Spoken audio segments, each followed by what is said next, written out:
मला त्यांनी show cause notice पाठवली 17 मार्चला सकाळी 10:15 वाजता. मला शाळेमध्ये माझ्या पिऊनने कुरिअरद्वारा मला लेटर आलं. ते लेटर जेव्हा मी खोलून बघितलं तेव्हा त्याच्यामध्ये ॲडव्होकेट थ्रू CEO बाईंनी मला शोकॉज नोटीस पाठवलेली आहे. त्याच्यामध्ये जवळजवळ त्यांनी 30 पॉईंट्स त्यांनी मेन्शन केलेले होते की जसं की सावित्रीबाई फुले हॉल का बुक केला नाही, तुम्ही मॅजिक शो का ठेवला नाही, भाडं का कराटेच्या क्लासचं वसूल केलं नाही, अशा क्षुल्लक काही कारणं त्यांनी त्याच्यामध्ये नमूद केलेली होती. आणि त्यांनी मला सांगितलं होतं की 48 तासामध्ये मी त्याचं उत्तर द्यावं. मला जर का 17 मार्चला सकाळी 10:15 कुरिअरने जर का माझ्या हातात लेटर आलेलं आहे तर 48 तासाप्रमाणे मला त्याला द्यायला वेळ लागला. मी दुसऱ्या दिवशी त्याचं लेटर दिलं, पण पुन्हा 18 तारखेला 4 वाजताच पुन्हा कुरिअर मला शाळेतच मला लेटर देऊन जातोय. आणि ते खोलून मी बघते तेव्हा त्याच्यामध्ये मला टर्मिनेशन लेटर दिलं होतं की तुमचे 48 तास पूर्ण झालेले आहेत, 48 तासामध्ये तुम्ही उत्तर दिलेलं नाही म्हणून तुम्हाला टर्मिनेट करण्यात येतं, तुम्हाला काढून टाकण्यात येत आहे. उद्यापासून शाळेच्या प्रिमायसेसमध्ये तुम्ही दिसता कामा नये. सगळ्यात महत्त्वाचा प्रश्न असा आहे की या CEO बाईंची जी नेमणूक केलेली आहे ती अधिकृत आहे का? कारण का शालेय नियमानुसार शाळेचा हेड सर्वेसर्वा हा मुख्याध्यापकच असतो. मुख्याध्यापकाचे अधिकार जर का काढून ते CEOला देणार असतील तर ते मुख्याध्यापक म्हणून मला मान्य नव्हते.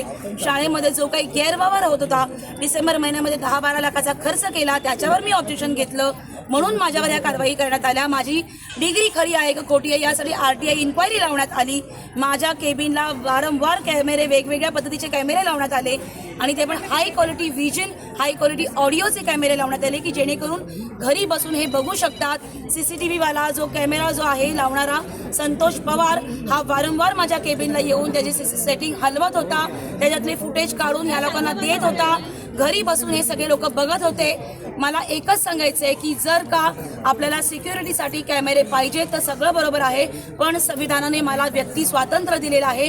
जे माझं व्यक्ती स्वातंत्र्य या लोकांनी काढून घेतलं. घरी बसून मला जे बघत होते, एक स्त्री असून सुद्धा, बाई असून सुद्धा, जे माझ्या विदाऊट परमिशन हे घरी बसून मला बघत होते, माझ्या काही गोष्टी ऐकत होते, हा कायद्याने मोठा गुन्हा आहे खरं तर. आणि दुसरी गोष्ट म्हणजे जी मला 48 तासाची मुदत दिलेली होती ती सुद्धा पूर्ण होण्याच्या आत त्यांनी मला कुरिअरद्वारा मला त्यांनी दिलेलं आहे टर्मिनेशन लेटर.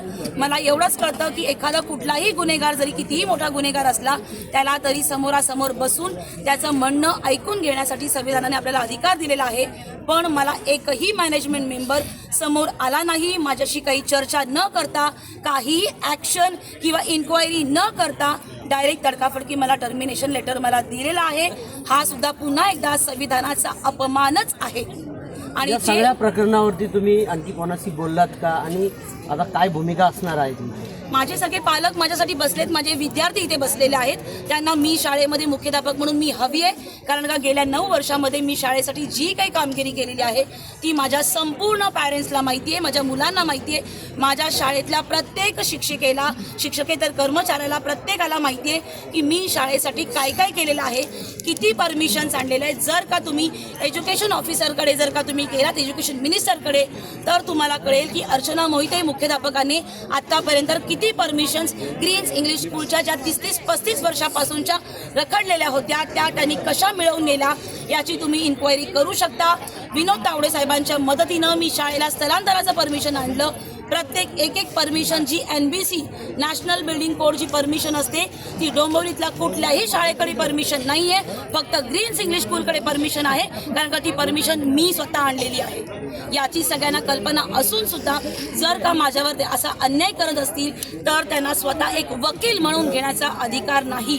वकील न्याय द्यायला असतो, असा अन्याय करायला नसतो. हेच आपण लहानपणापासून शिकलेलो आहोत. शाळेची जी मॅनेजमेंट आहे ती बदललेली आहे. धर्मादाय आयुक्तांकडे काही वाद सुरू आहे, त्यांचे कोर्टात केसेस सुरू आहे.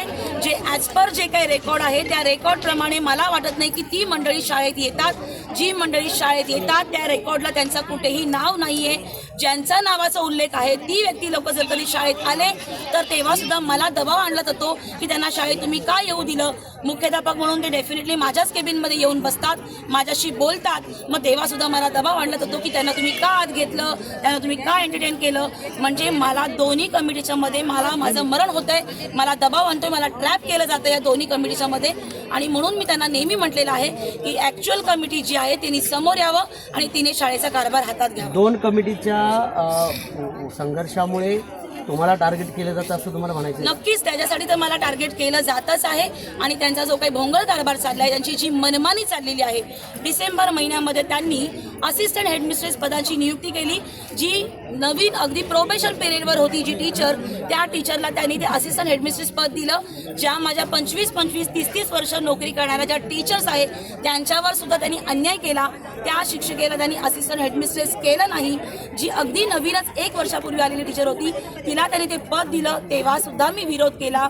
म्हणजे माझ्या ज्या टीचर्स आहेत त्यांच्यावर सुद्धा त्यांनी अन्याय केला आणि मी तेव्हा सुद्धा आवाज उठवला होता. म्हणून तो राग ठेवून त्यांनी मला त्रास द्यायला सुरुवात केली.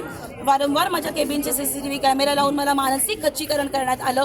माझ्या डिग्रीची इन्क्वायरी लावून माझं मानसिक खच्चीकरण करण्यात आलं. तक्रार दिली की याबाबत कोणाकडे? मी तक्रार त्यांच्याकडे दिली नाही. कारण का मी आजपर्यंत मी मगाशीच म्हटलं शाळेच्या परमिशनसाठी मी इतकी झटलेली आहे तर शाळेचं नाव खराब होऊ नये म्हणून मी कंप्लेंट केली नाही. पण जो CCTV कॅमेरा आहे त्याला मी वारंवार त्याला दम दिलेला आहे की तू वेळेत हे सगळं थांबव, नाही तर तुझ्यावर मी लिगल ॲक्शन घेईन. पण लिगल ॲक्शन घेतली की पुन्हा शाळेचं नाव येईल म्हणून मी स्वतःला कुठेतरी कंट्रोलमध्ये ठेवलं. पण ही गोष्ट वारंवार मी मॅनेजमेंटच्या जे कोणी मॅनेजमेंट शिरीष देशपांडेंच्या कानावर घालण्याचा प्रयत्न केला. ते नेहमी म्हणतात हे मला माहिती नाही, ह्यांनी केलंय, मला माहिती नाही, त्यांनी केलंय, तुम्ही ह्यांना विचारा. त्यांनी मला कधीही उत्तर दिलं नाही आणि अशी उत्तरं विचारते म्हणून त्यांनी मला ब्लॉक करून टाकलेलं होतं. डिसेंबर-जानेवारीच्या महिन्यामध्ये माझे व्हॉट्सअप नंबर त्यांनी मला ब्लॉक केलेलं होतं. मी शाळेची मुख्याध्यापक म्हणून, जर का व्यवस्थापक म्हणून मी त्यांना विचारणार नाही. जर का इथली काही अडचण असेल तर मी कोणाला विचारणार. आणि मुख्याध्यापक म्हणून मी काही टाइमपास करायला, फोनवर गप्पा मारायला मी फोन करत नाही, शाळेच्या कामासाठी फोन करते.